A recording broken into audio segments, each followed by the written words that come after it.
नमस्कार दोस्तों, आप देख रहे हैं टेक्निकल सागर यूट्यूब चैनल। मेरा नाम है अभिषेक सागर और आज की वीडियो में हम बात करने वाले हैं कि हम साइबर क्राइम से कैसे दूर रहें, क्या सही है क्या गलत है, एथिकल हैकर कौन होता है और आप साइबर बुलिंग से या फिर कोई अगर आपको ब्लैकमेल कर रहा है ऑनलाइन तो आप उससे कैसे डील कर सकते हैं। इन सिचुएशंस के ऊपर बात करेंगे।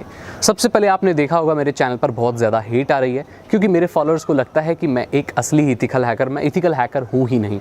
इस बारे में हम बात करेंगे, थोड़ा सा कुछ बताऊँगा मैं लोगों को। देखिए, एथिकल हैकर फ्लॉ ढूंढने के लिए होता है, वेबसाइट्स में कमियां ढूंढने के लिए होता है। हम अटैक नहीं करते, हम पेनिट्रेशन टेस्टर्स होते हैं। हम वेबसाइट्स में कमियां ढूंढते हैं और उन्हें अथॉरिटी को बताते हैं। ये असली बात होती है। मेरे जो बहुत छोटे भाई बहन हैं वो ये समझते हैं कि किसी को भी वेबसाइट को हैक कर देना, किसी की भी वेबसाइट को हैक कर देना एथिकल हैकिंग है। मतलब अगर एक दूसरे को चैलेंज करना। अब ऐसा होता है कि कई लोग आपसे क्राइम कराना चाहते हैं, मतलब वो खुद क्रिमिनल होते हैं और वो आपसे चाहते हैं कि आप क्राइम करें। वो ऐसे कर देंगे, फॉर एग्जांपल, कि उनकी वेबसाइट नहीं होगी, किसी वेबसाइट की ओनरशिप उनके पास नहीं होगी। समझना इस बात को मैं क्या बोल रहा हूँ। किसी वेबसाइट की ओनरशिप उनके पास नहीं होगी, लेकिन वो बोलेंगे कि आप इस वेबसाइट को हैक करो, मैं आपको परमिशन देता हूँ, इस वेबसाइट को हैक करो।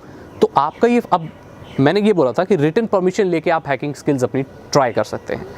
तो आपको ये देखना है कि जो रिटन परमिशन दे रहा है, या रिटन परमिशन कोर्ट के पेपर्स पे दी जाती है, और पहली बात ऐसे नहीं मान्य होती है। तो अगर कोई आपको रिटन परमिशन दे रहा है तो आपकी ये रिस्पॉन्सिबिलिटी बनती है कि आप चेक करें कि क्या जिस चीज़ को हैक करने की वो आपको परमिशन दे रहा है उसकी ओनरशिप उसके पास है भी या नहीं। अगर उसकी ओनरशिप उसके पास नहीं है तो ऐसे केस में जिसकी वो है वेबसाइट, वो आप पर केस कर सकता है। तो मेरे पास काफ़ी चैलेंजेस आते रहते हैं, मेरे पास हर दिन आजकल चैलेंज आ रहे हैं कि आप असली एथिकल हैकर हो तो वेबसाइट्स हैक करके दिखाओ। मेरे को 14-15 चैलेंजेस आ चुके हैं वेबसाइट हैक करने के। तो क्या मैं यही करता रहूँगा? जी नहीं। अब इस सच्चाई को हमें समझना होगा कि हर वेबसाइट हैक नहीं हो सकती।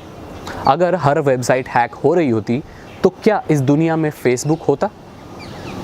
क्या इस दुनिया में गूगल होता? क्या इस दुनिया में यूट्यूब होता? ज़रा सोचिए।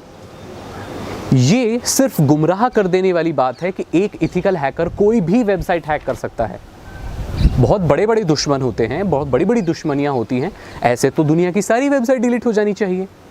लेकिन ये जो छोटे बच्चे हैं जो हैकर बनना चाहते हैं, जिनको हैकर का मतलब ही नहीं पता, कंप्लीटली नल है, एकदम ज़ीरो, नहीं पता उनको, ये वीडियो उनके लिए है। एक हैकर, एथिकल हैकर लीगल करता है, इलीगल काम कभी नहीं करता है। और आप हीरो बने, विलेन ना बने। जो ब्लैक हैट हैकर्स होते हैं उनको समाज में गंदी नज़रों से देखा जाता है। उनके बात करने के तरीके गंदे होते हैं, वो इंसान ठीक नहीं होते। ये कब समझेंगे आप? किसी की अच्छाई का गलत फ़ायदा उठाना ये बहुत गलत बात है। अगर कोई अच्छा है इंसान और आपको रिस्पेक्ट दे रहा है, उसकी गलत फ़ायदा उठा रहा है, तो ये गलत है। अब हम बात करते हैं, ये तो हमने बात की एक एथिकल हैकर क्या होता है और उसका क्या काम होता है, उसकी रिस्पॉन्सिबिलिटी क्या होती है, वो कैसे काम करता है, ये मैंने आपको बताया।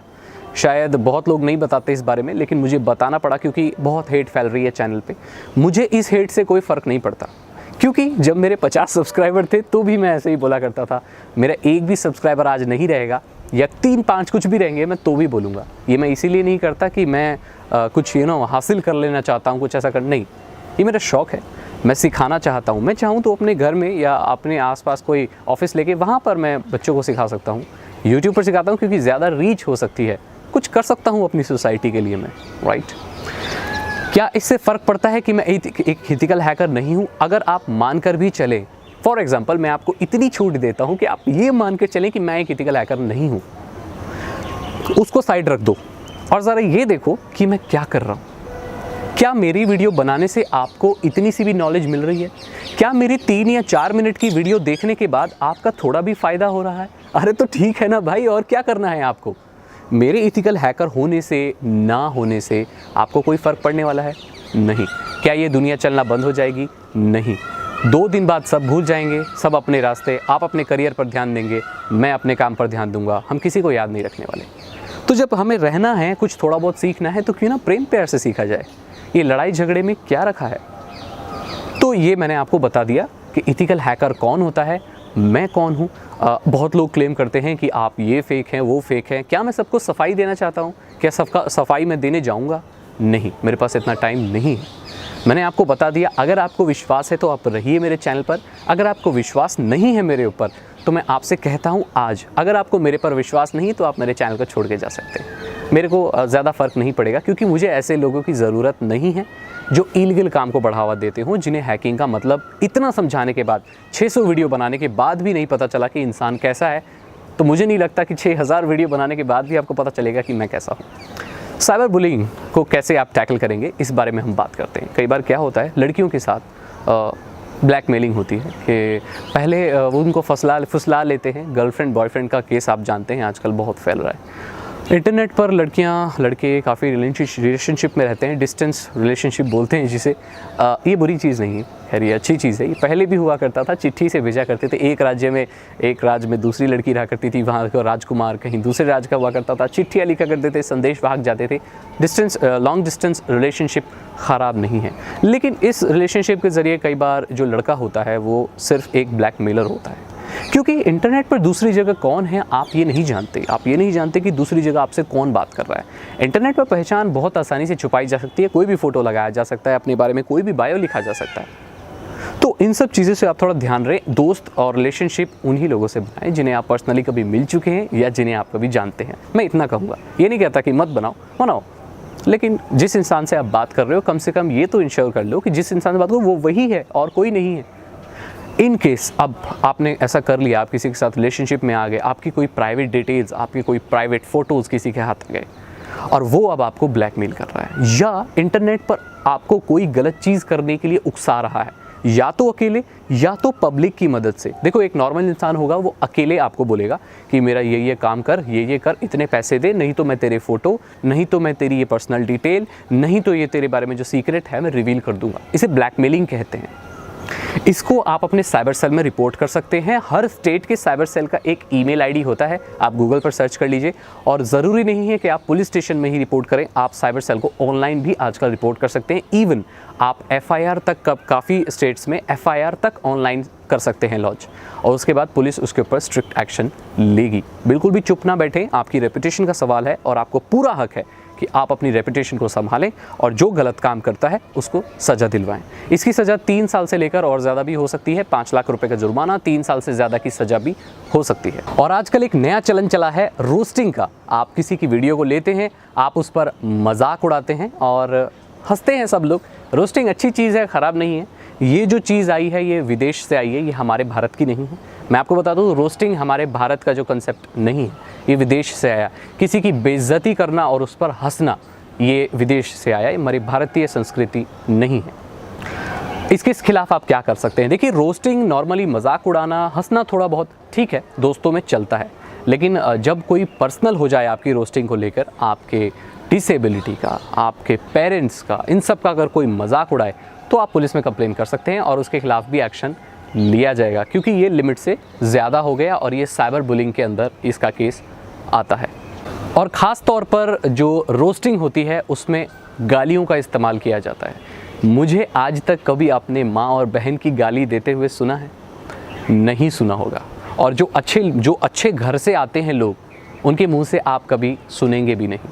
अगर आपको ये नहीं लगता कि गाली देना बुरी बात है, तो जो भी माँ और बहन की गाली आप देते हैं, अपनी मम्मी या अपनी बहन, जब घर में हो, या आपकी अगर बहन नहीं है तभी शायद आप ऐसा कर रहे हैं, अपनी मदर या अपनी बहन के जब वो बैठी हो, तो उस गाली को जितनी स्पीड में आप कहते हैं उससे आधी स्पीड में उनके सामने कहें।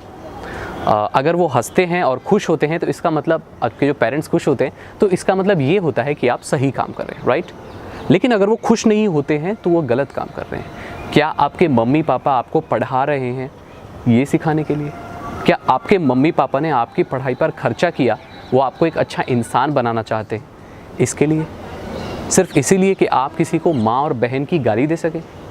इंसान अच्छा और बुरा होता है, लेकिन आप उसके प्रति कैसे रिएक्ट करते हैं ये उस चीज़ को बताता है कि आप कैसे बैकग्राउंड से आते हैं। मैं जानता हूँ मेरे जितने भी फॉलोअर्स हैं वो बहुत अच्छी फैमिली से आते हैं, क्योंकि साइबर सिक्योरिटी में इंटरेस्ट है, मतलब पढ़े लिखे लोग हैं। अब ऐसे लोग अगर गाली दें माँ और बहन की किसी को, तो इससे ये पता चलता है कि वो अच्छे घर से नहीं आते। मैं चाहता हूँ ये चीज़ बदले, और ये बदलाव आपसे ही शुरू होगा। ये आपको बड़ी कहानी जैसी लग रही होगी, लेकिन अपने मन में एक बार अकेले बैठ के सोचना कि क्या ये आप सही कर रहे हैं, ये आदत जो है आपकी वो सही है? जी नहीं, ये गलत है। ये मैंने आपको बताया कि साइबर बुलिंग को और साइबर क्रिमिनल से कैसे टैकल किया जाए, और मैंने आपको ये बताया कि एक असली एथिकल हैकर क्या होता है। अगर आपके सामने हेट आती है तो इसका मतलब ये है कि आप सक्सेसफुल हो रहे हैं, क्योंकि हेट तभी आती है जब आपको लोग ऊपर चढ़ता हुआ देख नहीं पाते हैं। आपको ये करना है, आपको उन्हें इग्नोर करना है और अपना काम करते जाना है। अगर आप अपना काम नहीं करेंगे तो वही वो चाहते हैं कि आप अपना काम ना करें। अपना काम ईमानदारी से करते रहें, दुनिया क्या बोलती है उसकी परवाह ना करें। अगर आप दिल से सच्चे हैं तो आपकी आंखों में दिखेगा और दुनिया आपको सलाम करेगी और आप बढ़ते ही चले जाएंगे। इसी के साथ ये थी कुछ गाइडलाइंस आपको ऑनलाइन सेफ रहने की, और कुछ मैंने आपको बताया एथिकल हैकिंग के बारे में। मैं मिलता हूँ आपसे अगली वीडियो में। Thank you so much. Like subscribe जो करना है आप कर ही देंगे, पुराने मेरे देखने वाले हैं। मैं मिलता हूँ आपसे अगली वीडियो में। Thank you so much and good bye.